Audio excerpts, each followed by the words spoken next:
que grabar.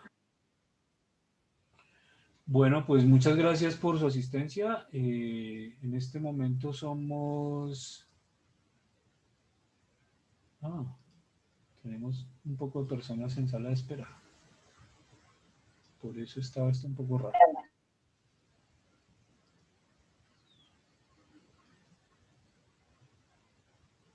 Bien. Pues bienvenidos a todos. Creo que ya ahora sí estamos todos presentes. Julio, ¿cómo estás?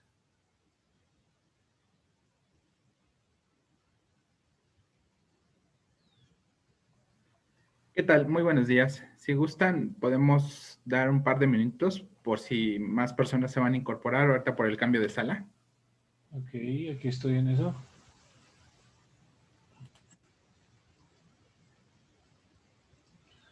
Esto pasa en la vida real y pasa en la digital, ¿no? Nos cambian de salón. No nos salvamos de eso ni siquiera.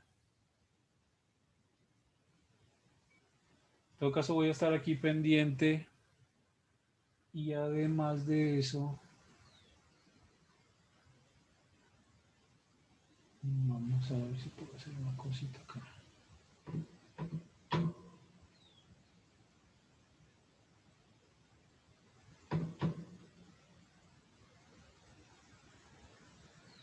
Ok.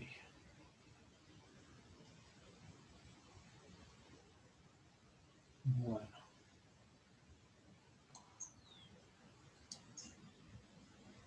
Voy a pausar un momento la grabación.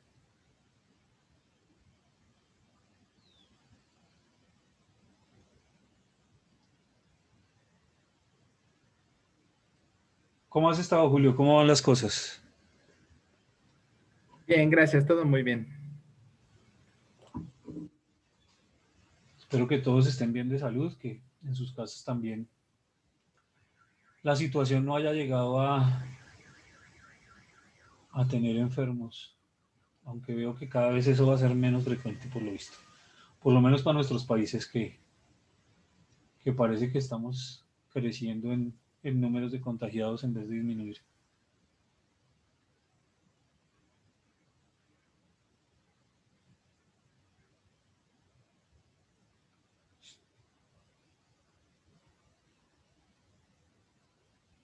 Tenemos a 29 personas, Julio. No sé, cuando tú me digas, podemos iniciar.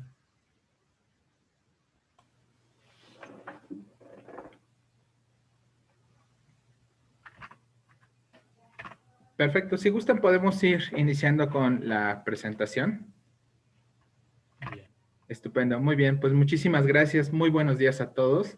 A nombre de la Coordinación General para el Fortalecimiento Académico y Vinculación de la Rectoría General y el Departamento de Biblioteca Digital, les damos la más cordial bienvenida y agradecemos su compañía a la conferencia del día de hoy titulada Métricas para la Investigación, por parte de la editorial Elsevier, quien es uno de los sellos editoriales más importantes a nivel mundial y que también forma parte del acervo de nuestra biblioteca digital. En esta sesión vamos a explorar las métricas utilizadas en la investigación, su papel en la evaluación de la misma, así como algunas recomendaciones. La sesión está dirigida a investigadores, áreas de planeación, secretarías académicas y a la comunidad universitaria en general. A continuación quisiera presentar a nuestro ponente del día de hoy, que es el doctor Carlos Manuel Esteves Bretón, quien es biólogo y magíster en biología por la Universidad Javeriana en Colombia, candidato a doctor en Ingeniería de Sistemas y Computación de la Universidad Nacional de Colombia. El doctor Esteves cuenta con 5 años de experiencia en gestión de la investigación y transferencia de resultados de la investigación desde las direcciones de investigación de la Universidad del Rosario y la sede Bogotá de la Universidad Nacional. Es investigador en biología computacional e inteligencia artificial. Se ha desempeñado también como profesor universitario de cátedras en bioquímica y uso de las TICs en educación. En la actualidad se desempeña como consultor para la División de Inteligencia para la Investigación para la región Latinoamérica en Elsevier. Y pues bueno, agradecemos una vez más su presencia y doy la palabra al doctor Esteves para iniciar con nuestra sesión del día de hoy. Muchísimas gracias. Gracias, Julio, muy amable por la presentación. Yo encantadísimo de poder estar con ustedes. Hacía mucho tiempo queríamos tener una sesión de este estilo con la universidad y veo que, pues bueno, que esto va a ser una buena forma de lograrlo. Eh, las métricas para la investigación son un tema bien sensible, complicado, complejo de manejar. Lo que nos hemos dado cuenta en la región, específicamente para la región del norte de Latinoamérica, pero en general para todo el mundo, las métricas de investigación se han convertido en algo difícil de entender, que suelen confundirse con los procesos de evaluación. Y pues esta sesión es básicamente una sesión para poder dar claridad respecto de estos temas que pueden ser bien importantes, que pueden ser bien importantes para todos nosotros en el ámbito de investigación.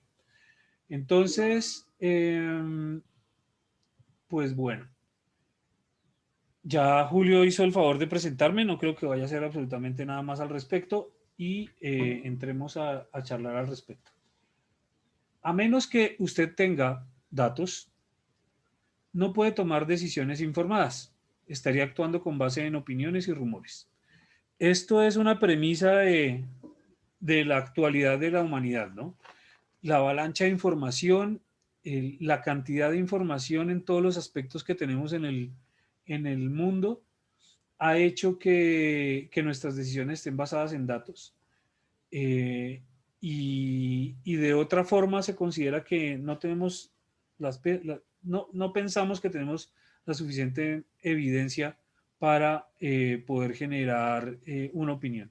Ahora, otra cosa es cómo estoy tomando esos datos, de dónde los tomo y cómo los comparo con datos o con evidencia de otras personas. Pero eso es un tema que no que no vamos a tocar el día de hoy, sino con respecto a estas métricas. Y aquí vamos a un punto específico que es la diferencia entre medir y evaluar. Son conceptos diferentes y ustedes dirán, pues bueno, sí, obvio. O sea, ¿qué hay de nuevo allí? Medir y evaluar, pues obvio. Bueno, y eso lo podemos hacer para las cosas, los aspectos esenciales de nuestra vida fácilmente, eh, pero cuando lo trasladamos a investigación se vuelve un poco más confuso. Medir, comparar una cantidad con su patrón de medida, ¿cierto? Y este metro de costurera que creo que todos hemos visto en nuestras casas, nuestras madres, nuestras abuelas, creo que todos sabemos de qué estamos hablando cuando yo presento esta imagen. Y es un metro que es un poco flexible, ¿no? Es como de un caucho, un plástico ahí raro, que si yo lo halo mucho, pues se deforma. Y entonces yo puedo parecer más delgado de lo que estoy en realidad. Y eso tiene que ver con el proceso de medición en sí mismo. Y no quiero hablar del proceso de medición en sí mismo, de los errores que yo pueda tener en hacer la medida. Supongamos que esa medida se hace de forma adecuada. Es decir, estoy utilizando una unidad para poder obtener una evidencia específica en un tema.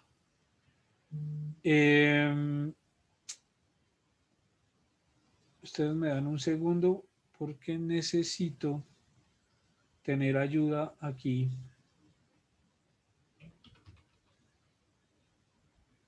Pero es que no veo a mi compañera.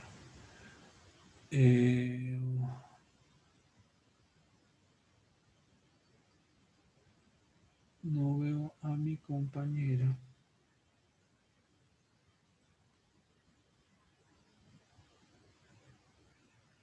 Y esta ya la encontré. Gracias. Gracias por levantar la mano. Bien. Entonces, ahora sí, ya tenemos un co-host que me va a ayudar con las personas que están en sala. Muy bien.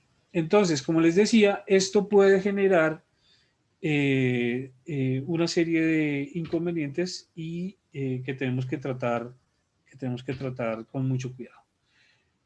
Entonces, vamos a hacer un ejemplo. Cuando yo hablo de obesidad, de la condición de obesidad, y aquí espero que ustedes participen en el chat, alisten su ventana de chat, Si yo quiero saber si una persona es obesa, con la información de únicamente su peso, ¿puedo determinar que una persona es obesa? Contesten o den su opinión en el chat. No, no, no, me van 3 nos. Un sí. Karen dice que sí. No, Esther, solamente con el peso. Con el peso, únicamente con el peso puedo saber si una persona está obesa. Bueno, creo que tenemos un muestreo más o menos. En general, la respuesta es que no, solamente con el peso no se puede. Bien. Y solamente con la altura, solamente con la altura puedo saber si una persona es obesa. No, claro. Y si lo hago solamente con el porcentaje de grasa corporal, aquí le mido el gordito con el pellizcómetro. Con la grasa corporal puedo, solamente con el porcentaje de grasa corporal puedo saber si una persona es obesa. Aquí dicen que no, que es un complemento, pero que no, que tampoco, que puede faltar información. Bien. Y solamente con la edad, sabiendo la edad de una persona, yo puedo decir si es obesa. Esto ya parece absurdo, menos si me dicen por ahí, claro, claro, muy bien. Y solamente con su condición de género, con la condición de género de una persona, yo puedo saber si es obesa. No, ahí sí todo el mundo me va a decir que no. Claro, muy bien. Pues muy bien. Entonces, después de haber hecho este ejercicio, vamos a extraer algunas cosas. Primero, la obesidad requiere de un proceso de evaluación. La obesidad requiere pasar por un proceso de evaluación, que como es un proceso de evaluación médico, clínico, se llama diagnóstico, pero es una evaluación. Y ese proceso de evaluación está soportado en una serie de métricas, que incluso con esas métricas yo puedo construir indicadores. Entonces yo tengo métricas como por ejemplo el peso, la altura en centímetros, el peso en kilogramos, la altura en centímetros, el género, y aquí solamente va a haber dos condiciones, si es masculino o femenino, el porcentaje de grasa corporal, la edad en años. Esas métricas se utilizan para construir ese proceso de evaluación de diagnóstico de obesidad. Yo puedo incluso construir indicadores como más complejos, como el índice de masa corporal, que es un cociente entre el peso y la estatura de un individuo. Y entonces ese índice de masa corporal me genera unas clases, una clase obesidad, una clase sobrepeso, una clase normal y una clase debajo de lo normal. ¿Ven? Entonces eso puede ocurrir. Sin embargo, la definición de la Organización Mundial de la Salud define como obesidad cuando el índice de masa corporal, IMC, es igual a superior a 30 kilogramos por metro cuadrado, y también se considera un signo de obesidad el perímetro abdominal. En hombres no sé cuánto y en mujeres no sé cuánto. Entonces, fíjense cómo ese proceso de evaluación no bastan las métricas. Necesitamos de un experto que sepa, por lo menos de un ser humano, que sepa si el fulano que estoy midiendo es hombre o mujer, o se considera hombre o mujer, y eso cada vez es más difícil, y poder aplicar otras métricas adicionales que ni siquiera yo tenía incorporadas acá. Entonces, fíjense que el proceso de evaluación es independiente a las métricas que yo utilice. Yo puedo utilizar solamente el índice de masa corporal y generar un valor y dar un diagnóstico, pero con respecto a la definición de la Organización Mundial de la Salud, esto requiere incluso incorporar cosas como edad o género. Y allí es donde vemos la diferencia entre las métricas y la evaluación. Las métricas son herramientas que tenemos. Y las herramientas no son ni buenas ni malas en sí mismas. las herramientas no son buenas o malas, depende del uso que le demos nosotros. Entonces, la bondad o la maldad de una herramienta no está en la herramienta, está en la mano que la utiliza. Entonces, yo puedo tener un cuchillo para cocinar, puedo usar un cuchillo incluso para hacer artesanías, instrumentos, pero también puedo utilizar un cuchillo para asesinar a alguien. Y el cuchillo no es bueno ni malo. El que es bueno o es malo es la acción que hacemos como personas de la herramienta. Esto es muy importante. O sea, en sí mismo las métricas no son buenas ni malas. No tienen una condición de bondad o de maldad. Depende de cómo las utilicemos. Entonces, las métricas que utilizamos para biblio y cienciometría son nuestras herramientas para evaluar los temas de investigación. Esto es muy importante. Y entonces, como cualquier herramienta, como un cuchillo o un martillo, requiere que yo conozca esa herramienta, requiere que aprenda a usarla y además que construya capacidades en mi institución para que la gente entienda cómo se utiliza. Esto es muy importante porque a veces no tenemos en cuenta esto.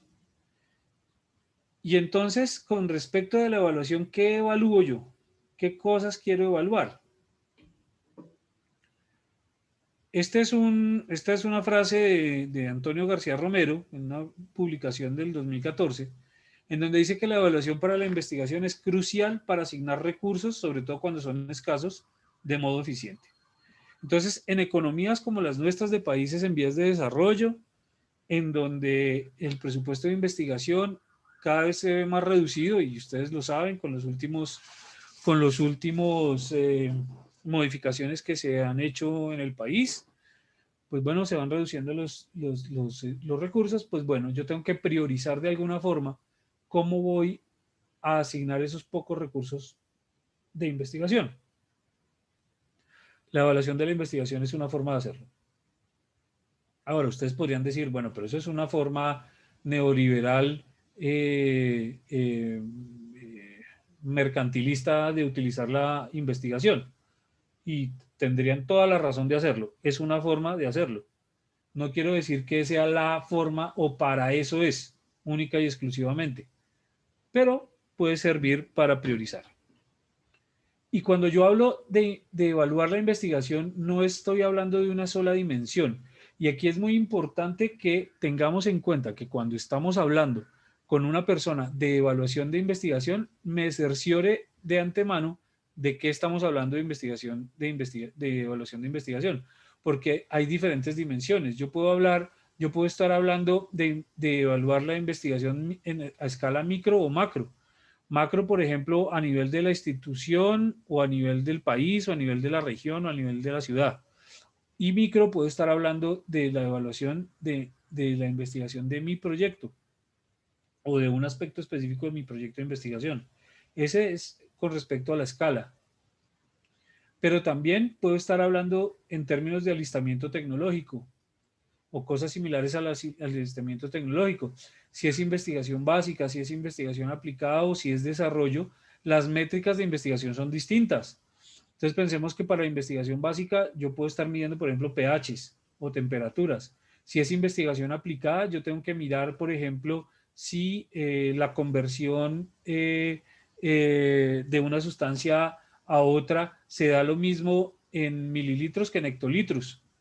Y cuando estoy pensando en desarrollo, estoy hablando de cosas del mercado. Entonces, esto está solucionando variables del mercado. Por supuesto, para poder medir cada una de estas cosas que mencioné, las métricas son completamente diferentes. La batería de métricas son distintas. Eso es claramente obvio para todos ustedes y parecería que estoy repitiendo algo que es evidente. Sin embargo, no lo es, porque hemos encontrado casos en donde yo estoy hablando de una cosa y no se entiende bien. Entonces, es importante esto. Y lo otro tiene que ver con el tipo de evaluación que estoy haciendo. Si estoy haciendo una evaluación durante, estoy haciendo una evaluación ex ante o estoy haciendo una evaluación ex post, porque eso también afecta directamente la forma en que estoy colectando la información. Y esto solo por traer 3 dimensiones. Podríamos traer otras dimensiones también y hacer esto muchísimo más complejo, pero como estamos en un mundo tridimensional, de hecho bidimensional, que es una pantalla, yo lo máximo que puedo hacer es representar 3 dimensiones, pues en forma de un cubito. Entonces, fíjense, si yo empiezo a mezclar estas 3 cosas, ¿cómo se vuelve complejo el tema? Es solamente para hacerles caer en cuenta que la cosa no es tan fácil como parece. Y esto generaría o nos obligaría a generar un marco conceptual para la evaluación de la investigación y el desarrollo. Yo no quiero decir que este sea el marco conceptual para la investigación y el desarrollo, es sencillamente una propuesta que les traigo a manera de ejemplo de cómo podríamos ver el asunto de la evaluación de la investigación. Usualmente lo que hacemos es evaluar, los outputs. ¿Cuáles son los productos que se pueden obtener de los procesos de investigación? Y allí casi que tradicionalmente lo único que medimos es publicaciones. ¿Qué publicaciones se asocian a procesos de investigación? Esto está bien, pero no es suficiente, porque también puedo evaluar la propiedad industrial, puedo evaluar las creaciones artísticas, o debería. Y otros aspectos como, por ejemplo, investigadores formados, que claramente, por ejemplo, el proceso de evaluación nacional del SNI lo trae, ¿no? Contempla cuántos investigadores a nivel de director de tesis he logrado como investigador y otras dimensiones más.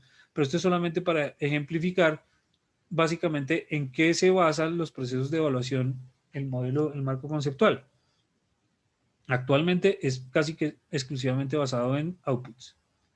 El otro cuadro coloreado, que es el de inputs, sería otro aspecto de ese marco conceptual que yo podría considerar para la evaluación, y aunque algunas universidades ya lo contemplan, cada vez es más común, no todas han llegado a ese nivel de madurez en la investigación para poder tener métricas con respecto a stock de conocimiento, recursos humanos, recursos materiales e infraestructura, recursos financieros y, por ejemplo, cuántos graduados puedo tener, estudiantes graduados, y cuál es mi banco de problemas, cuáles son los problemas que yo colecto como institución, como persona, como universidad, a diferentes niveles. Esos podrían ser mis inputs que también podría incorporar al modelo conceptual de evaluación.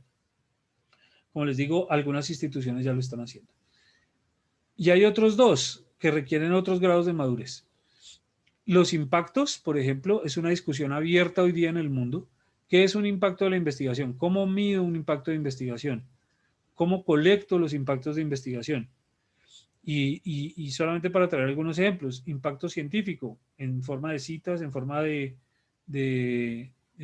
investigadores principales, de propiedad intelectual. El impacto económico.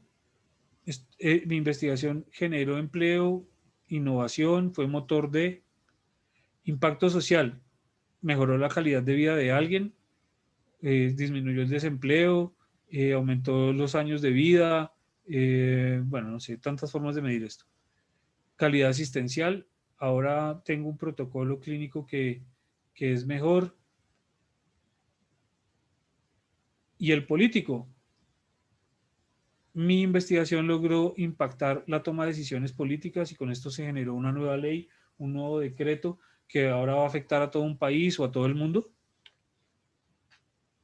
por poner algunos ejemplos, pero esto todavía está en proceso de maduración para todos.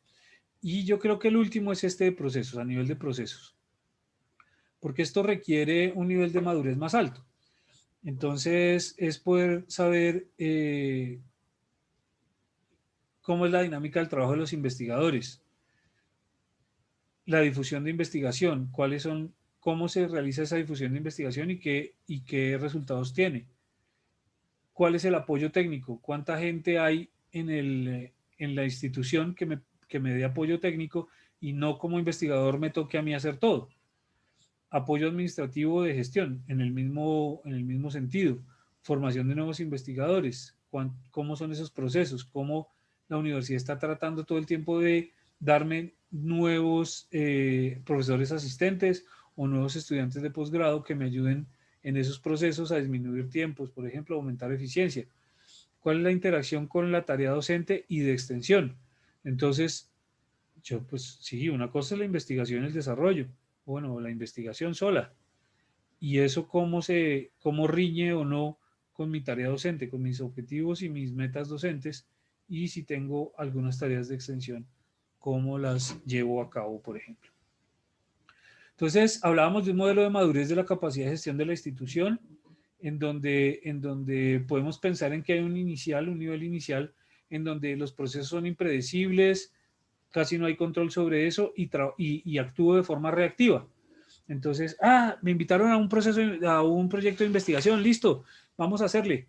Y entonces me toca, yo ya tenía planeadas clases, tenía planeadas salidas de campo, tenía planeadas vacaciones con mi familia, pero como esto es reactivo, entonces esto cambia todos mis planes y entro en ese proceso de investigación. El segundo nivel podríamos pensar que es el nivel gestionado, es decir, los procesos se caracterizan por proyectos y suelen ser también reactivos, pero entonces ya aquí hay ciertos procesos que están construidos, pero todavía están dirigidos o fuertemente influenciados por proyectos y también suelen ser reactivos. En el nivel 3 de madurez de esa capacidad de gestión de la investigación, las instituciones pueden llegar a procesos caracterizados por la institución y tienen que ser proactivos. Entonces, esto significa que los proyectos se adaptan a los procesos y a las normas de la organización, no al revés. No la organización a los proyectos o los procesos a los proyectos, sino los procesos direccionan, dirigen o reglan esos proyectos.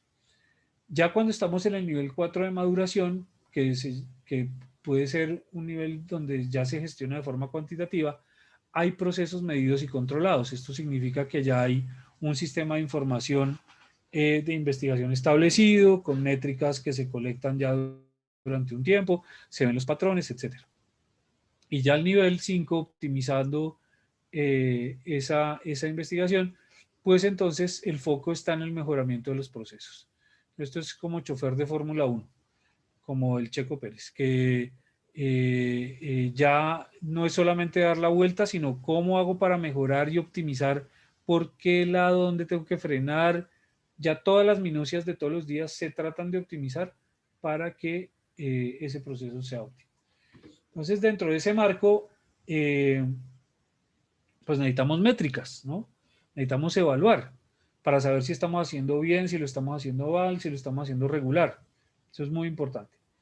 Y entonces, en ese orden de ideas, las métricas son afectadas por algunos factores diferentes a la medición en sí misma. Lo que les hablaba de que yo estiré el metro y entonces medí mal, eso no está ahí, no estoy hablando de eso. Estoy hablando de que las métricas son limitadas. Yo no puedo evaluar absolutamente todo con una sola métrica. Es imposible, todas las métricas tienen limitaciones.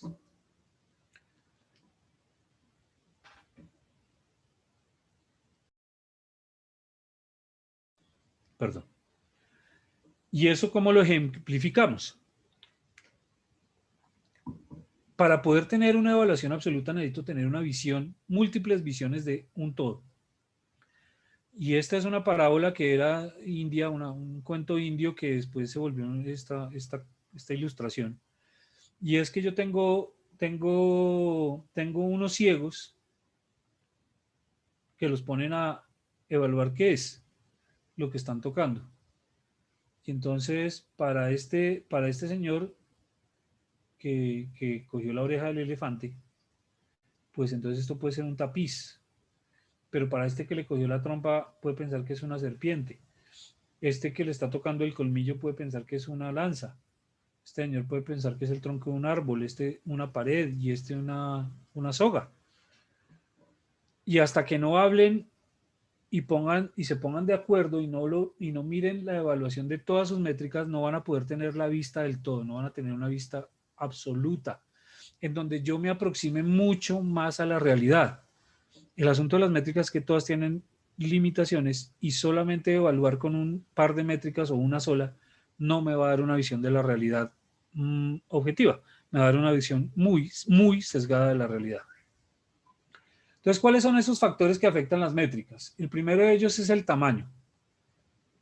¿El tamaño de qué? El tamaño de la entidad.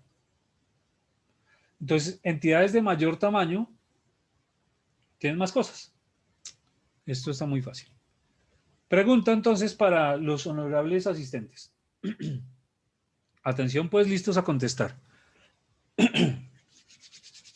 ¿Cuál es el país de Latinoamérica que publica más? Que tiene más publicaciones científicas. Pueden contestar en el chat. Empezamos. Brasil, Brasil, Brasil. Brasil en inglés. Brasil, incluso. México. Aquí me dice que hay unos Méxicos, hay unos Brasiles, unos Méxicos. Colombia y Brasil. Pues les digo que efectivamente es Brasil. Latinoamérica, Patricia. Y la respuesta de Eric es la apropiada. Brasil, porque es el país que tiene más gente, más brasileros. O sea, hay muchos más brasileros que cualquier otro país, que habitantes de cualquier otro de nuestros países. Por lo tanto, como son más brasileros, pues hay más probabilidades de que publiquen. Entonces, siempre hay que tener en cuenta, una cosa es el valor, la cantidad de publicaciones que tiene Brasil, la cantidad de publicaciones que tiene Colombia, la cantidad de publicaciones que tiene Argentina, la cantidad de publicaciones que tiene México. Eso es una cosa. Pero cuando yo voy a comparar entre diferentes entidades, tengo que, comparación, ojo, si yo voy a comparar, tengo que tener en cuenta la dimensión de la entidad. Y si la métrica con la que voy a comparar es una métrica que se llama Power Metric, que varía con el tamaño de la entidad. Entonces, Scholarity Output indica la productividad de una entidad porque son la cantidad de publicaciones. Y el Citation Count, el conteo de citaciones, las métricas todas las voy a mencionar en inglés para que cuando ustedes las vean sepan de cuál me estoy haciendo referencia. O el conteo de citaciones que cuenta, que suma todas las citaciones, varían con el tamaño de la entidad. Y no solamente a nivel de país. Si yo comparo la Universidad de San Pablo con la UNAM o con la Universidad Nacional de Colombia, pues son instituciones de diferentes tamaños. Por lo tanto, van a tener diferentes números de personas.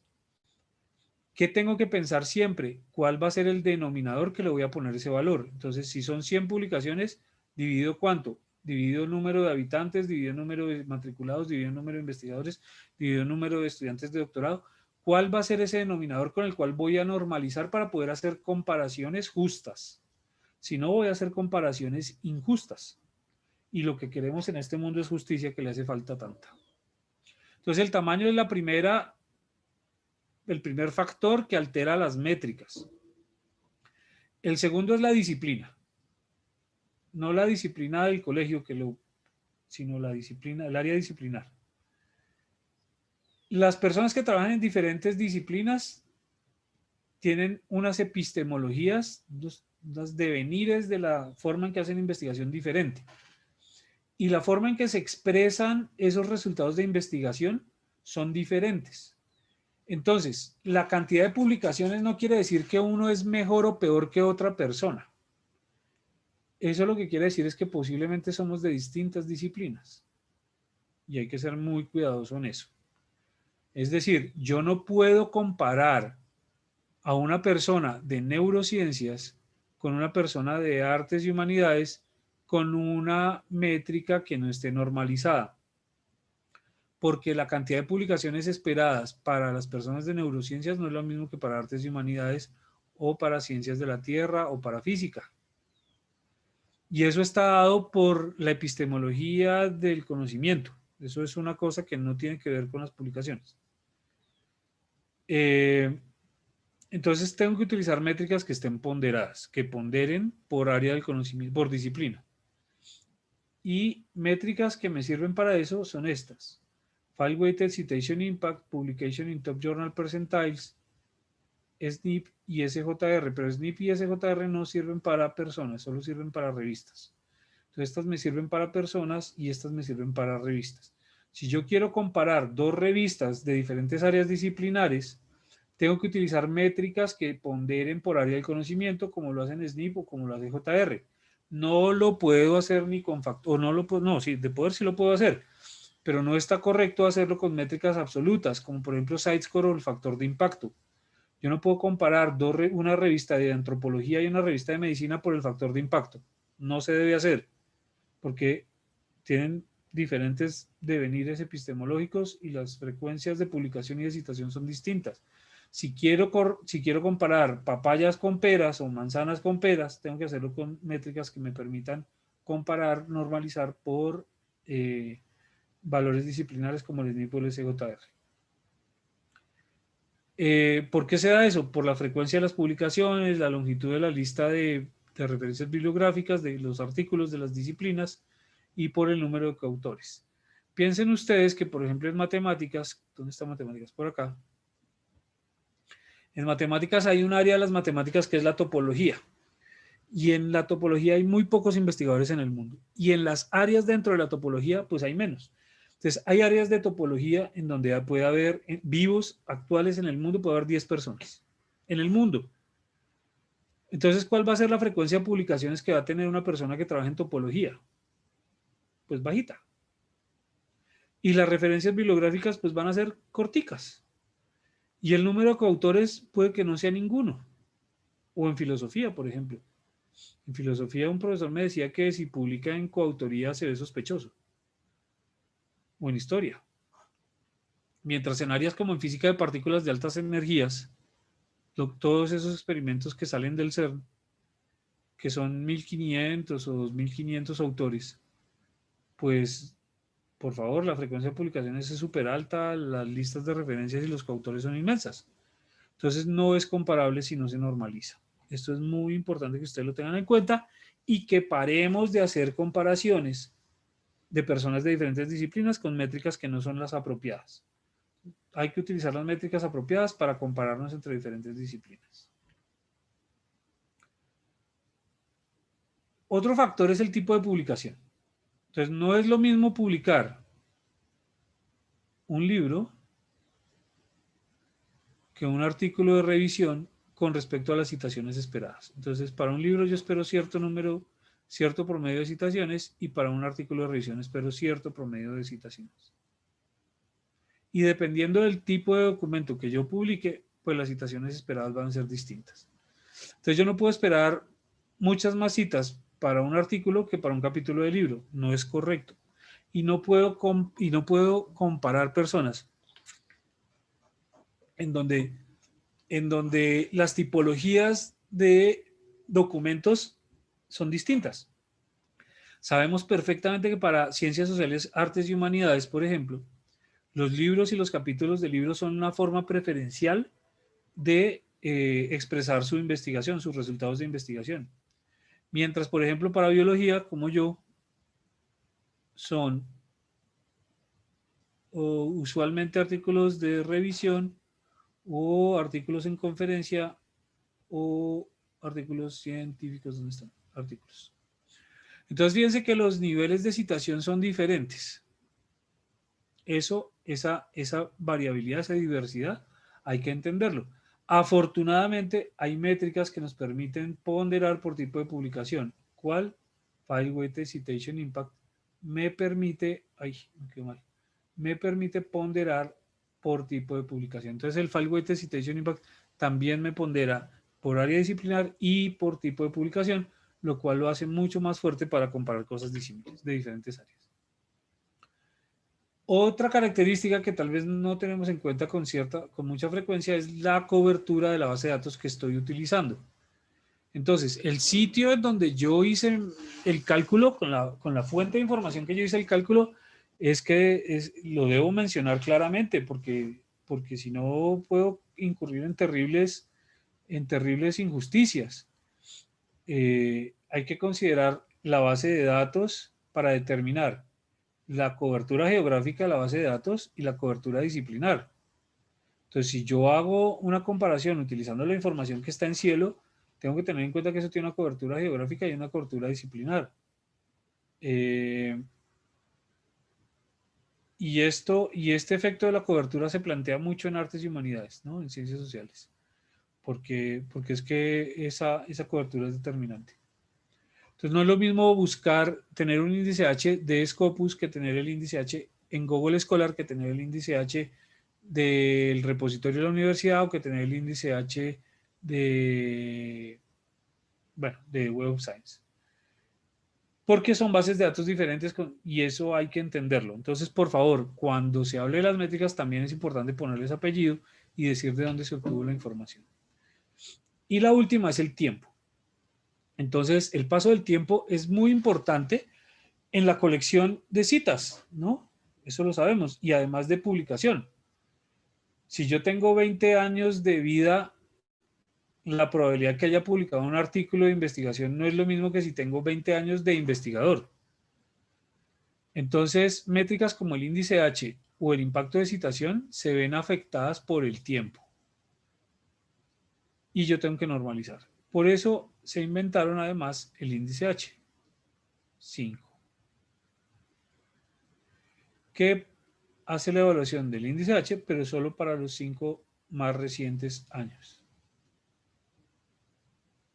Para poder más o menos normalizar los índices H de los profesores con mayor edad a los de menor edad. Entonces hay métricas que me permiten normalizar el factor de tiempo, como por ejemplo las publicaciones en los percentiles más altos para un rango específico, para una ventana de tiempo específica. Entonces, tengo que pensar siempre en estas cosas. Bien. ¿De dónde las obtengo? ¿Cómo hago para obtener las métricas? Pues algunas las tendré que calcular, pero la idea es que no. Que tenga yo la información para poder hacer eso. Bueno, incluso para poderlas calcular también necesito esa información. ¿De dónde se obtiene usualmente esa información? Se obtiene de los RIMS, los Research Information Management System, los sistemas de información de gestión de investigación. Entonces, esta se convierte en una base de datos primaria que ojalá esté sobre estándares internacionales como CRIS, que quiere decir Current Research Information System, y hay una versión europea.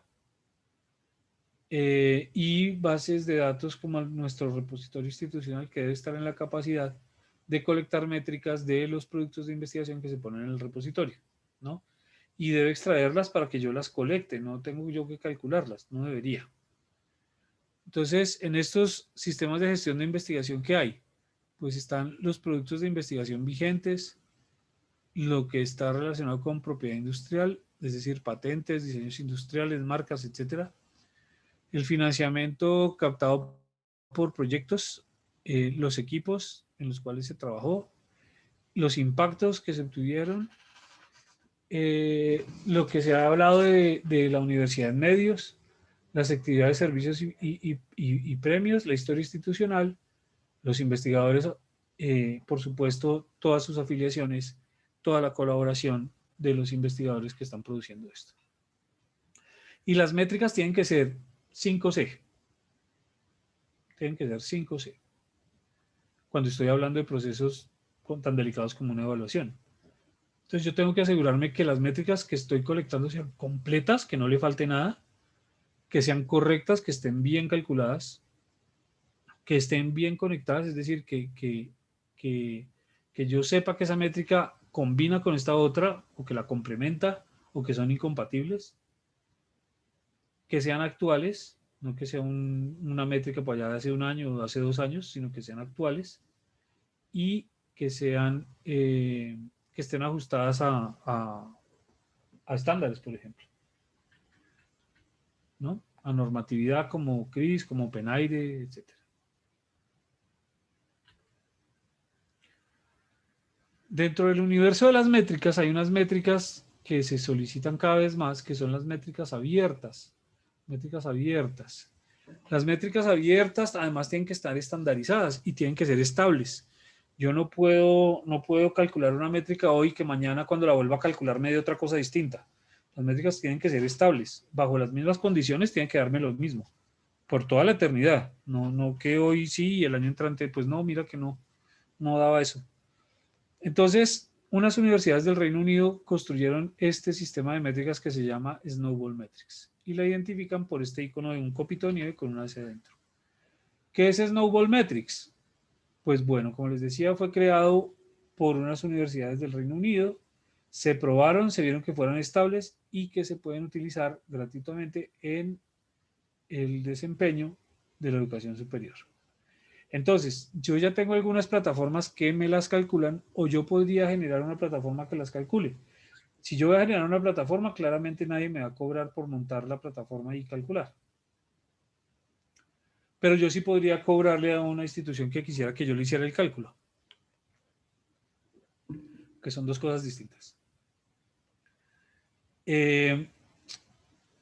Estas métricas nos dan métricas absolutamente claras para comparar cosas disímiles.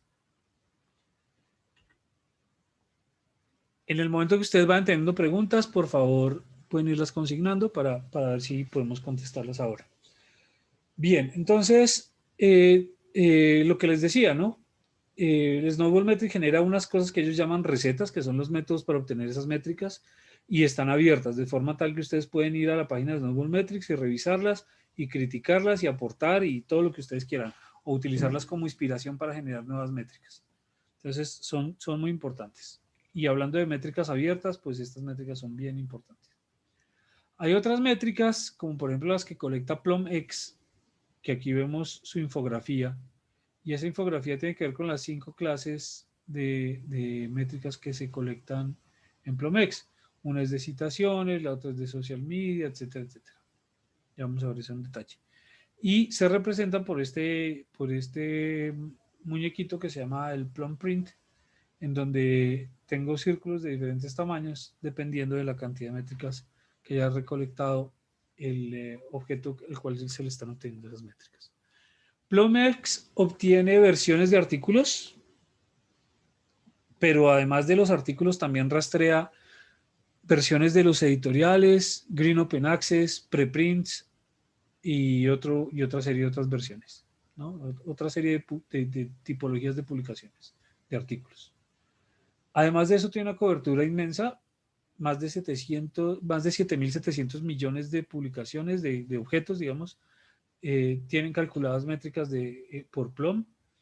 Incluye, por ejemplo, Cielo Brasil, ya está colectando métricas de Plum, no estoy seguro si Cielo México, podría ser que sí, y así como hay un cielo para Latinoamérica, está IDT, que es para China, y es como si fuera como si fuera un cielo chino, el IDT.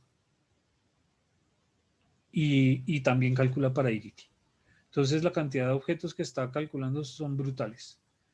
Y utiliza a WordCat o CLC para descargar la información de libros electrónicos de Amazon, Google Reads y Wikipedia. Entonces, también ya tenemos métricas que cubren libros, que eso no había. Hasta hace unos años eso era imposible, tener métricas de libros. Entonces, si en algún lado se consideran los productos de investigación, los artículos o los libros, y se les llama productos de investigación, para Plum ya no se llaman productos de investigación, se llaman artefactos. Y colecta información de 67 tipos de artefactos aproximadamente. Entonces, de esos, de los que más hay en este momento son artículos y otras cosas, pero, por ejemplo, también colecta sobre tesis, métricas de tesis, de libros, de conferencias, de reportes, de otras cosas, video, por ejemplo, de documentos gubernamentales. Entonces, la premisa de Plum es que todo es posible de medir. Aquí vemos un ejemplo de métricas de diferentes tipos. Yo puse en azul unas que me causan interés. Por ejemplo, conjuntos de datos, diseños de arquitectura o planos, archivos de audio, imágenes, objetos de aprendizaje, mapas, presentaciones en vivo, sílabus, proyectos, políticas. Bueno, ustedes ven ahí una gran cantidad una gran diversidad de objetos que se les está midiendo actualmente algún tipo de interacción con el público, con los usuarios. Plomex está dividido en 5 áreas, como les decía. La verde es de uso, la mora es de capturas o violeta, la amarilla es de menciones, y ustedes ven en dónde, medios sociales de comunicación, por ejemplo Twitter o Facebook, y las citas como tal, que también colecta métricas de citación, pues está el índice en diferentes, las métricas, las citaciones en diferentes índices, en patentes, en protocolos clínicos, en políticas públicas y en software. Entonces, si un artículo suyo es citado en software, va a colectar en Plomex. O podría colectar en Plomex. Bien, y Scopus, que es una de las plataformas que ustedes tienen en la universidad, pues ya calcula varias de estas métricas. Entonces, las métricas para investigadores, calcula el índice H, el conteo de citaciones, el conteo de publicaciones, el conteo de citaciones, de publicaciones y de coautoría. Eso lo pueden ver ustedes en Scopus fácilmente. Para las revistas, colecta otras métricas como SiteScore, SNIP, SJR, conteo de citaciones por año, documentos por año, número de artículos que no fueron citados por año, revistas y artículos por año, el ranking de SiteScore y otras más.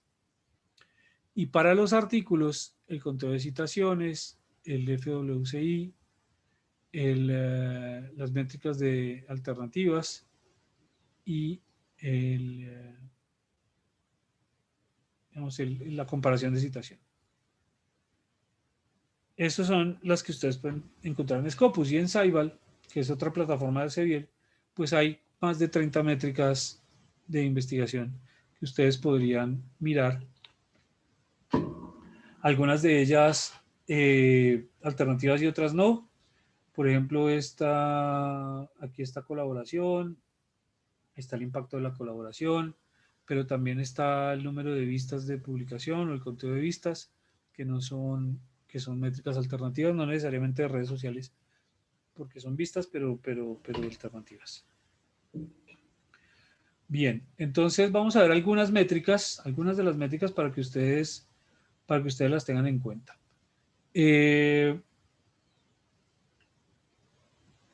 ¿Hasta aquí alguna pregunta, por favor? Si tienen alguna pregunta en el chat para tratar de resolverla lo más pronto posible. Entonces, si quieren, por favor, un minutico para que me escriban preguntas, si tienen preguntas.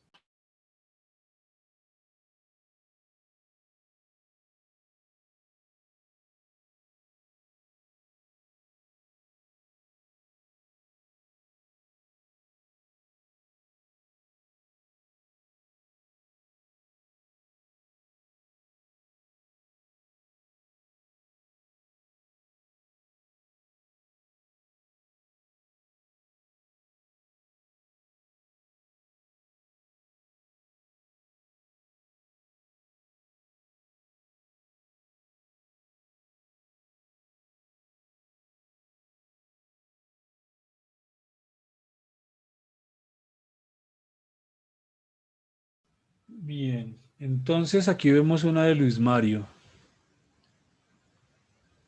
que nos dice: ¿qué criterios usa Plum para hacer las evaluaciones de productos tan dispares? Ojo, Plum no hace evaluación.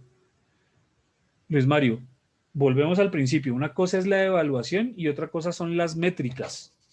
Una cosa es medir, pesarme, y otra cosa es ser obeso. Entonces, Plum no hace evaluaciones. Plum colecta métricas. Entonces, por ejemplo, para redes sociales, likes. Entonces, ¿cuántos likes tiene mi artículo? ¿O cuántos likes tiene mi libro? ¿O cuántas veces fue citado en Scopus? ¿Cuántas veces fue citado en RevSec? Ese son el tipo de métricas que colecta Plum, no hace evaluaciones. Esto es, gracias por la pregunta, Luis Mario, porque es muy importante esa pregunta, para hacer énfasis en que una cosa es la evaluación y otra cosa es la métrica. Ojo, ojo, porque yo sé que nos seguimos confundiendo entre ese concepto, esos dos conceptos. Por eso la primera parte de la charla era hablando de métricas y evaluación, son diferentes. Plum no es una herramienta de evaluación, Plum es una herramienta de métricas. Vamos a ver algunas métricas. Entonces, por ejemplo, el conteo de citaciones. Las métricas se las dejo con el título en inglés para que cuando las encuentren no se vayan a perder, porque yo hice la traducción y después ya no sabía qué significaba ni nada. Y les voy a contar cómo se lee estos slides. Hay un muñequito de persona, hay un muñequito de documento y hay un muñequito de revista. Quiere decir que esta métrica de citación se puede utilizar para personas, para documentos y para revistas. Además de eso, si tiene el icono de Snowball Metrics, quiere decir que es una métrica abierta y estándar. ¿Ok? Entonces, el conteo de citaciones es básicamente el número de citaciones que se acumulan desde el momento de la publicación hasta el momento que estoy haciendo el conteo. Entonces, es sencillamente ver cuántas veces, cuántas citas se han obtenido en diferentes lugares. Por supuesto, recuerden que la base de datos en que hago la colecta de las citas importa. Entonces, no es lo mismo contar las citas en Google Scholar que contar las citas en Scopus o contarlas en el repositorio, porque las tres bases de datos son diferentes. Eso es muy importante. No son equivalentes, mejor dicho. Son tres cosas distintas. Tenemos que ponerle apellido a las métricas, porque no podemos pensar que las métricas son absolutas. Es decir, el conteo de citaciones no es absoluto, no es como la felicidad o la tristeza o la envidia. El conteo de citas es conteo de citas en dónde, en Scopus, en el repositorio, en Web of Science, en Google Scholar. Hay que ponerles apellido porque no son equivalentes. Entonces, conteo de documentos. Conteo de documentos es para personas y para revistas, no es para documentos. Entonces, es la cantidad de artículos publicados por un individuo o un grupo de individuos. Un investigador se le cuentan pues cuántos documentos ha publicado o una revista cuántos documentos ha publicado. Ese está fácil, ¿no? Es una métrica alternativa, es una métrica, perdón, no es una métrica alternativa, es una métrica estándar y es una métrica abierta. File Weighted Citation Impact es una métrica estándar, es una métrica abierta, se aplica a entidades, a personas o entidades y a documentos y significa el número de citaciones recibidas por un documento sobre el esperado de citas en documentos similares. ¿Y qué son documentos similares? Son aquellos que son de la misma disciplina, del mismo tipo y de la misma edad.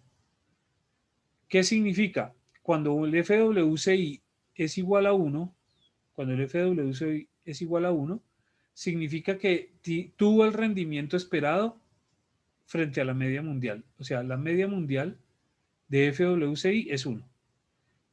Si sacó más de 1, significa que el producto está más citado de lo esperado, de acuerdo a ese promedio mundial, para documentos similares. Entonces, si el documento está si tiene un FWCI de 1.48, significa que ese documento está citado un 48% más de lo esperado. Por eso es muy importante porque además yo puedo comparar documentos de medicina con historia, sin problema. El índice H. Este índice H es más, hay que tener muchísimo cuidado con el índice H. Es el número de artículos de una colección H que deben ser recibido al menos H citas durante todo el periodo. Por ejemplo, un índice H de 8 significa que 8 de los artículos de la colección han recibido al menos 8 citas cada uno. Y ojo con lo de la colección. No es lo mismo el índice H de Google Scholar que el índice H de Scopus, que el índice H del repositorio, que el índice H de Web of Science. Cada índice H va a ser diferente porque esto no es un concepto, sino es una medida. Es una medida que se hace sobre una base de datos. Entonces yo no puedo decir que tengo un índice H. Yo tengo un índice H dependiendo del sistema en que yo mida. Es decir, yo no puedo reemplazar mi nombre por un índice H. No es posible. Hay que tener en cuenta que el índice H es sensible al tiempo. Es decir, no puedo calcular, no puedo comparar personas por índice H de diferentes disciplinas ni de diferentes edades. Y solamente sirve para calculárselo a entidades, o sea, a personas o a universidades o facultades, se lo puedo calcular. Pero no se lo puedo calcular a revistas ni a publicaciones. O no debo, pues. Bueno, y el índice H es una métrica también que está estandarizada. Es una métrica abierta.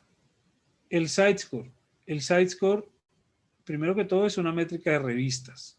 Segundo, no es una métrica abierta, es una métrica que calcula Scopus.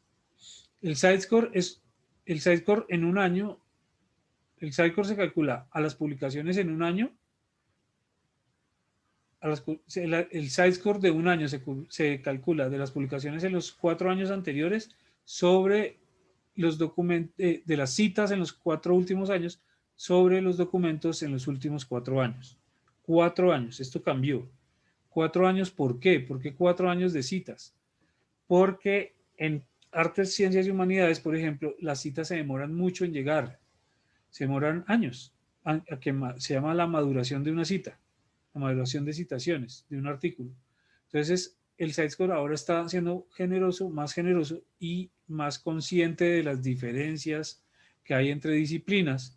Entonces, no importa que en medicina todas las citas estén en los primeros 3 meses o la mayoría de las citas sean en los primeros 3 meses, ahí se van a contar. Pero para matemáticas, por ejemplo, o para historia se van a demorar más tiempo, entonces le vamos a dar más tiempo para calcular. Es una medida integral y no me sirve para comparar cosas diferentes. En realidad, Sitecore es un sistema de métricas. El Chimago Journal Rank, el famosísimo SJR. Entonces, el Chimago Journal Rank es otro rango. Sitescore es otro rango. Con ese se pueden crear también rangos. Y es el promedio de citas ponderadas recibidas en un año sobre el número de documentos publicados en los últimos 3 años. También es solo para revistas, no es abierta y la calcula Chimago Lab con datos de Scopus. Y tiene una cosa que ellos le llaman la reputación de la revista. Entonces, es parte del indicador, es un indicador súper complejo, parecidísimo al PageRank de Google, y tiene este factor de reputación, que es un factor que modifica el indicador, pero valora por área del conocimiento. Entonces sirve para comparar revistas de diferentes áreas del conocimiento. Similar al SNP, que es el Source Normalized Impact per Paper. Este está creado por el CWTS en Leiden, de la Universidad de Leiden. Solamente sirve para revistas, como se dan cuenta, no es abierta y no está, pues es estándar, pero no es abierta. Y la calculan ellos y sirve para calcular ese impacto, pero dentro de la misma área del conocimiento. Entonces, porque hace cálculos de las citas esperadas por área del conocimiento, entonces también puedo comparar cosas diferentes. El Journal Impact Factor, que es el número de citaciones en un año, pero colecta los últimos 2 años, no 4 ni 3, sino 2, es la métrica, el Impact Factor es el factor de impacto, se llama en español, es la métrica más antigua que hay. Esta métrica apareció en el 84, mientras por ejemplo, Sitescore no, mientras Chimago y SNP, por ejemplo, son del 2009 y Sitescore es del 2010 y tantos. Entonces, esta métrica es muy, muy vieja, es la mamá de las métricas, el factor de impacto. Por eso mucha gente habla de factor de impacto como si fuera un concepto, y en realidad el factor de impacto es una métrica en específico y calcula los 2 últimos años.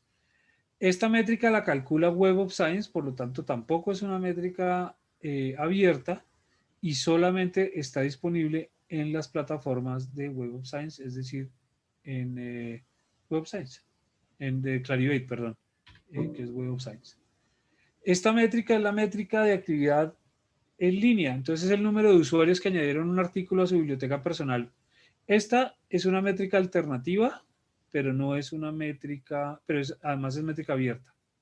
Entonces, ¿por qué? Porque no utiliza las citas en ninguna parte. Esto es, por ejemplo, cuántas veces aparece en Mendeley o en Figshare o en SSRN u otros repositorios. Entonces, yo tengo mi usuario de Mendeley y añadí un artículo. Cuenta. Yo tengo mi usuario en Figshare y añadí un artículo que está por ahí en Figshare. Eso cuenta. Entonces, es una métrica alternativa, pero no es métrica, y además es métrica abierta y se calcula solamente para documentos.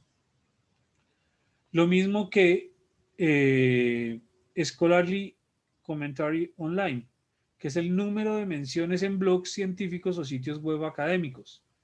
Entonces, esta no es una métrica, es una métrica alternativa, es una métrica abierta, pero no está basada en citas, sino en menciones en blogs y en sitios científicos académicos.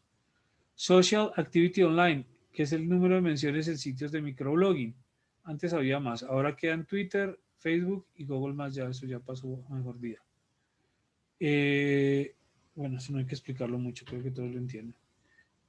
Las menciones en medios de comunicación, entonces, en medios de comunicación masivo popular. Y aquí estoy hablando de radio, televisión, prensa.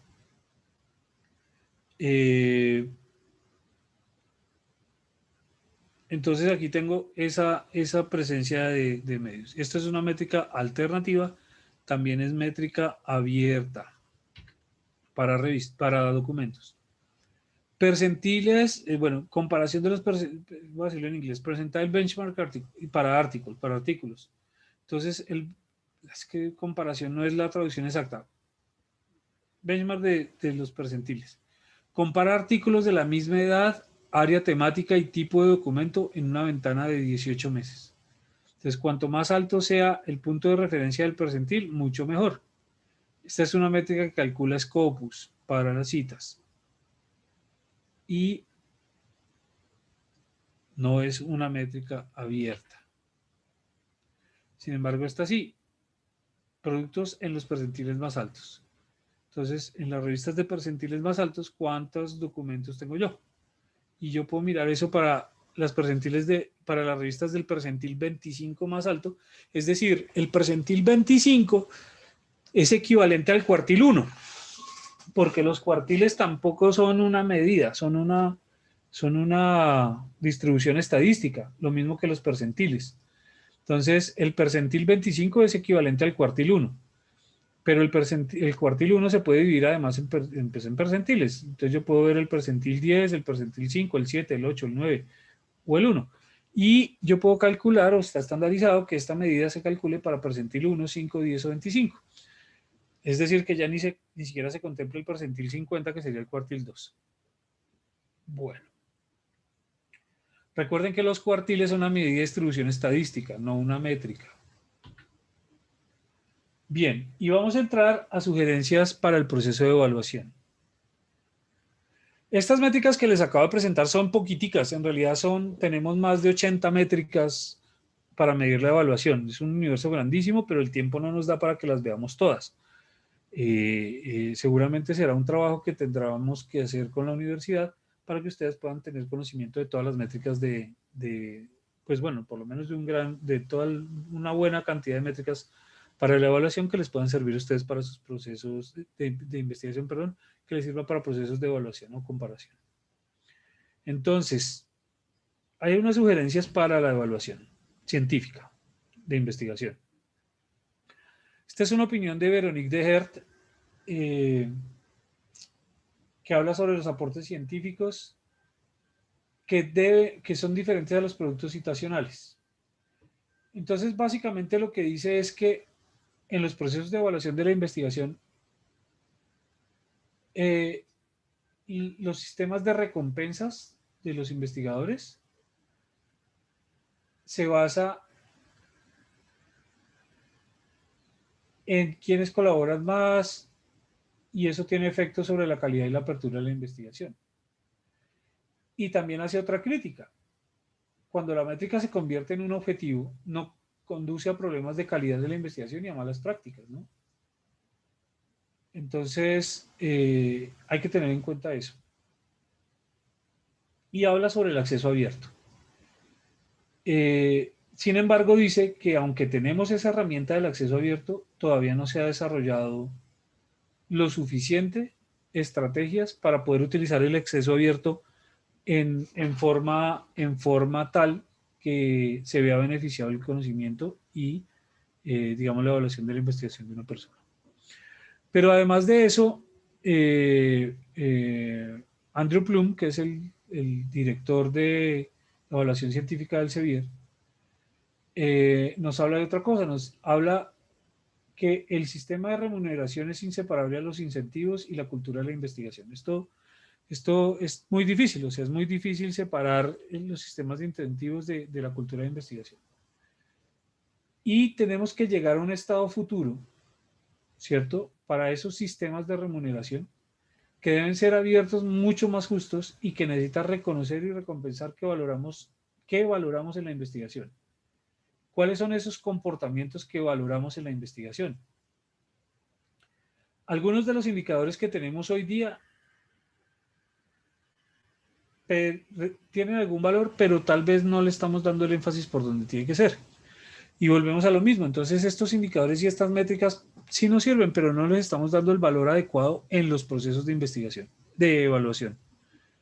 Entonces, aquí es donde tenemos que hacer algunas modificaciones. Por ejemplo, tenemos que empezar a incorporar productos científicos, aportes científicos diferentes a los productos citacionales. Por ejemplo, formatos digitales, videos, sitios web, blogs científicos. Eso todavía no se contempla ni siquiera en los modelos de evaluación. Utilitarios, software, sí, ya se contempla, protocolos, creo que no, guías técnicas tampoco, y bancos de recursos tampoco, por lo menos para SNI. Estoy hablando de SNI. Organizadores de eventos académicos. Se habla de influencia y algunas cosas, pero yo no tengo claridad si eso se cuentan talleres, cursos o mesas redondas que se hayan organizado. Para mí eso no es claro en el sistema de SNI. Aportes para el mejoramiento interno. Esto también se debería contemplar. Si la persona, si el investigador participó en procesos internos de la institución, en procedimientos, en optimización de esos procesos y procedimientos, por ejemplo, no, eso no se valora. Por lo menos no en SNI. Y si ha tenido roles de gestión, entonces si ha sido director de revista o de gestión en ediciones científicas o mesas de evaluación. Algunos de estos aspectos se mencionan en el SNI, no muy claramente para mí, pero se mencionan por lo menos.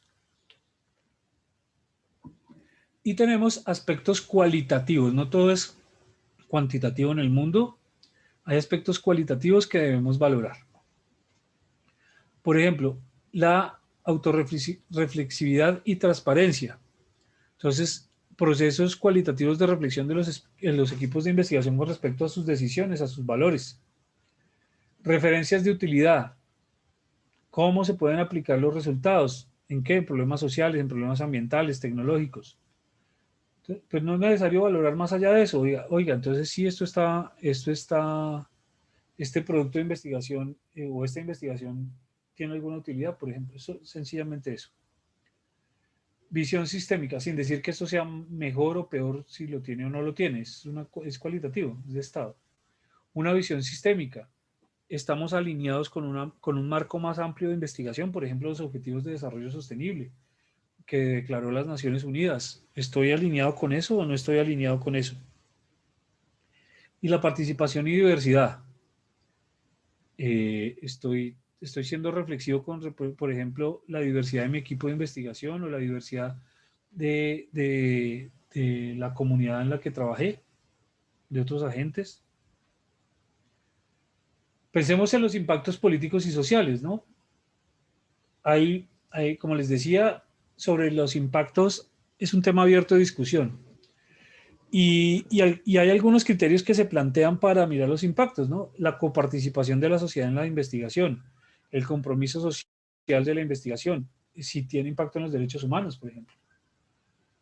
Eso lo plantean algunos autores, ahí lo van a poder ver. Y además existen modelos de investigación que incluyen el impacto social en el modelo. Por ejemplo, la investigación acción participativa, la unidad de acción comprometida, la investigación militante, metodologías comunicativas críticas, coproducción investigativa. Estos métodos de investigación que son prácticamente propios de ciencias sociales y humanidades ya incorporan la dimensión de impacto social en el mismo método de investigación, que a mí me da un poquito de envidia por ejemplo, con mi área de desempeño, con la biología, en donde eso, lograrlo es muy difícil. Indicadores de impacto. Miren unas ideas de cómo yo puedo empezar a colectar impactos. Si mi investigación reduce la contaminación, regenera o detiene la degradación de recursos naturales, si salva vidas, si aumenta la tasa de alfabetización, si tengo citas en sentencias judiciales o por jurisprudencia, si cambió comportamientos o procedimientos, si generó una mayor conciencia cultural, si aumentó el empleo, eh, si hubo colaboración con usuarios finales. Bueno, aquí hay unos ejemplos para inspirarlos a ustedes de cómo podríamos empezar a trabajar sobre los impactos, incluso categorizarlos, ¿no? Fíjense, aquí están categorías, categoría A, B, C, D y E. La categoría D dice que, la A dice que la investigación se adoptó si produjo un beneficio social o económico o ambiental o cultural y o si ese beneficio fue identificable y sobresaliente en el 2% superior de algo. Tengo que definir 2% superior de qué. Para una comunidad en general y además si fue regional, nacional o internacional. Entonces, rango de impacto A. Y miremos el rango de impacto E. Ustedes pueden leerlos todos, por supuesto. La investigación tuvo resultados sociales, sí, económicos, ambientales o culturales, pero limitados. O no son identificables para la comunidad regional, nacional o internacional. Entonces, allí yo puedo empezar a jugar con esas gradaciones para tener diferentes visiones y colecta de esos impactos. Bien, ¿y por qué quiero yo evaluar la investigación? Esto es importante. Si yo le pregunto a una niña de 8 años, ¿qué quiere ser cuando sea grande? Yo esperaría que me dijera astronauta, médico, genetista, pues porque yo vengo del mundo académico. Pues no todas las niñas quieren ser eso, posiblemente quiera ser youtuber. Pero seguramente si quiere ser youtuber, me va a decir youtuber como quién. Y esta parte del ejemplo es bien importante, porque necesitamos, nosotros que estamos en el mundo de la academia, necesitamos ejemplos, héroes de la investigación que nuestros niños quieran imitar. Y entonces, esos superhéroes de la investigación, ¿cómo los construimos? ¿Cómo los encontramos? Pues miremos que nuestros procesos de evaluación de la investigación estén basados en misión, visión, metas, valores. Mi proceso de evaluación, piensen en SNIDES si quieren, ¿qué quiere exaltar? ¿Qué cualidades de los investigadores quiere exaltar el SNI? O cualquier otro proceso, pero voy a poner el SNI porque es nacional, todo el mundo lo conoce. ¿Qué valores hay implícitos en la evaluación? Al exaltar una persona o equipo, ¿cuál es el ejemplo que quiero difundir en mi comunidad o sociedad? Y cómo ese proceso de evaluación apalanca buenas prácticas y no fomenta malas prácticas. Esto es para reflexionar, para hacer una reflexión personal de esto y poder empezar a a tener discusiones a nivel institucional y nacional de estos procesos de evaluación. ¿Cuáles son los valores del investigador? Yo no he encontrado sino estos. Ha sido muy difícil además encontrar los valores del investigador. Justicia, trabajo en equipo, respeto, responsabilidad, honestidad, autocontrol, curiosidad, creatividad. ¿Cómo esos procesos de evaluación se alinean con estos valores? ¿Y con cuáles métricas voy a aproximarme a medir o a tratar de extraer algo de esos valores? Ahí están los retos, esos son los retos que tenemos. Eso es lo difícil. Bueno, pues para esos procesos de evaluación tengo que construir mi propia canasta de métricas. Entonces, un proceso de evaluación va a ser como hacer un mole. El proceso de evaluación es como hacer un mole. Y dependiendo del mole que yo tenga que hacer, pues voy a necesitar más o menos ingredientes. Entonces, si voy a hacer un mole poblano, necesito como 20. ¿Cierto? Pero para otros procesos de evaluación de pronto voy a necesitar menos. Y si yo voy a hacer un mole poblano, pero no tengo los 20 ingredientes o me queda muy difícil porque vivo en Colombia y no voy a encontrar todos los chiles, pues entonces voy a tener que aguantarme y no voy a hacer un mole poblano, sino voy a hacer un molecito parecido al poblano. Pero es que no me alcanza ni el tiempo ni tengo los recursos para hacerlo todo. Y esto es lo mismo en los procesos de evaluación. Yo tengo que diseñar un proceso de evaluación completo, pero tengo que ser consciente de que pronto no puedo colectar todas las métricas en este momento o no tengo las formas de hacer la evaluación que yo quisiera. Entonces tengo que hacer un proceso gradual en el cual yo empiece con algo y voy haciendo evaluación de ese proceso hasta llegar a mi ideal de proceso de evaluación. Y eso es importante que lo entendamos. Hay reglas de oro, una regla de oro. Cuando las métricas se usan correctamente, hay que incluir valoración cualitativa. O sea, no basta con la valoración cuantitativa. Siempre hay que utilizar valoración cuantitativa y cualitativa para tomas de decisiones, para evaluaciones. Y por favor, cuando se van a utilizar métricas cuantitativas, utilice por lo menos dos. No utilice una sola. Acuérdense del elefante y los ciegos. Utilice por lo menos dos, pero trate de generar una canasta de métricas. Así como cuando voy al mercado a buscar los ingredientes del mole. Y para cada caso de evaluación, la canasta puede variar. No es lo mismo hacer mole de pipián que mole poblano. ¿Van a tener elementos comunes? Sí, seguramente, pero las canastas van a ser distintas. Aquí hay un ejemplo de una canasta de métricas, por ejemplo. Entonces, esta canasta de métricas comprende SciScore, SJR, SNP, índice H, citaciones por publicación, Plum X Metrics, métricas alternativas. Entonces yo armé mi canasta de métricas así y con eso voy a hacer una evaluación. ¿De qué? No lo sé, porque aquí no me dice. Recuerden que las métricas e indicadores son aproximaciones a los valores que quiero evaluar, pensando en procesos de evaluación basados en valores. Y unas buenas prácticas para la evaluación. Estas prácticas vienen del manifiesto de Leiden. Aquí pueden ustedes revisarlo. El manifiesto de Leiden es una publicación que ha cobrado mucha fuerza y trata de cómo hacer una buena evaluación de la investigación.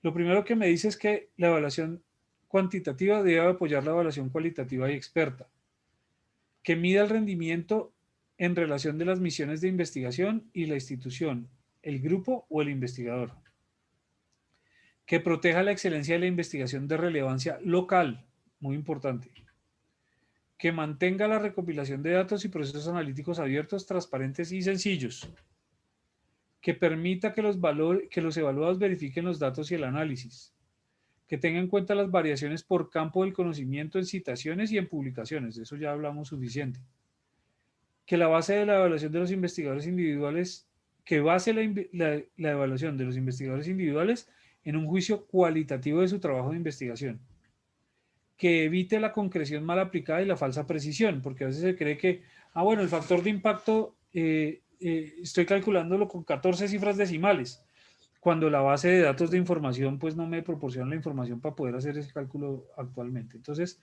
no nos dejemos confundir.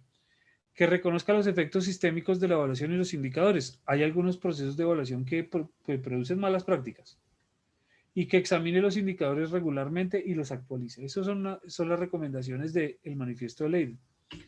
Pero también hay otras recomendaciones desde DORA, que también les invito a que lo revisen. DORA, elimine el uso de métricas de revistas, que ya vimos cuáles eran las métricas de revistas, en procesos de evaluación de nombramientos, promociones de personas o financiamiento. Es decir, no debería haber cuartiles involucrados en evaluaciones de personas. Eso se considera una mala práctica. Es común, es una práctica común, no solamente en México, en todos los países. Pero tenemos que ir entendiendo en qué consisten las métricas y los procesos de evaluación e ir desmantelando poco a poco el uso de estas métricas de revistas en procesos de evaluación de personas. Sea explícito sobre los criterios que utilizó para tomar las decisiones de contratación, permanencia y promoción. Evalúe la investigación por sus propios méritos en lugar de la revista en donde se publica. Explore nuevos indicadores de importancia e impacto. Al evaluar la investigación, considere el valor e impacto de todos los resultados de la investigación, incluidos los conjuntos de datos y el software, además de las publicaciones de investigación. O sea, no solamente se basa en las publicaciones. Considere una amplia gama de medidas de impacto. Después de evaluar, evalúe el proceso. Con rigor, involucre a la comunidad, incluya pares externos, analice comportamientos positivos o negativos, socialice los resultados. Entonces, esto era básicamente lo que les quería traer.